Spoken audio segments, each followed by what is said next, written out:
بصراحة اخواتنا بتوع الارياف دول شاطرين شطارة وبيعملوا شوية اكل. انا دقت عندهم شوربة لحمة في حياتي ما دقتش شوربة لحمة ولحمة مسلوقة بالطعامة دي.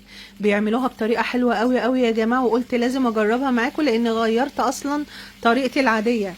يعني انا رحت فرح اول امبارح بتاع يعني بنت صاحبتي وكده، بجد كانوا عاملين فتة ولحمة ما دوتش في حلاوة اللحمة المسلوقة دي، وخدت منها طريقة الشوربة زي ما انتوا شايفين. شوحت اللحمة هنا في معلقة سمنة بملح وفلفل، وفي نفس الطاسة بنزل بطماطمايه جزرايه بصلايه وبقلبهم كده مع مكعب مرق لحمة.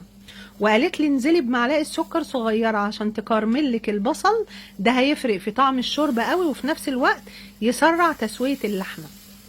فعملت زي ما قالت لي كده. حطيت بقى اللحمه تاني، رحت حاطه ورق لورا، كام حبايه كده من الفلفل الاسود الحصى، ورشه بسيطه طرف المعلقه من توابل اللحمه، وطرف المعلقه من ايه، من جوز الطيب، وكام فص حبهان. بس كده، وهنغطي عليها نص ساعه وكانت اللحمه استوت وريحتها قلبت البيت. ايه الجمال ده! بجد انا بشكرها، يعني فعلا فعلا انا غيرت الطريقه بتاعتي، بقيت بعمل اللحمه بتاعتي المسلوقه كده. احنا ساعات اصلا بنسلق اللحمه من حلاوه الطريقه دي، نعمل جنبها رز بشعريه وناكل، يعني من غير طبيخ ولا اي حاجه. بس انا النهارده هطبخ عليها.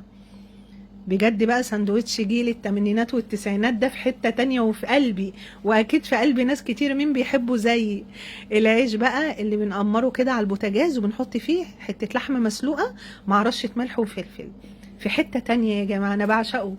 حلو قوي. تخيلوا ان ده غدايا، انا كده خلاص اتغديت على فكرة. الشوربة طعمها رهيب، لازم تجربوها. ما تنسوش تدعوا دعوة حلوة لصاحبتي وتباركوا لها بقى.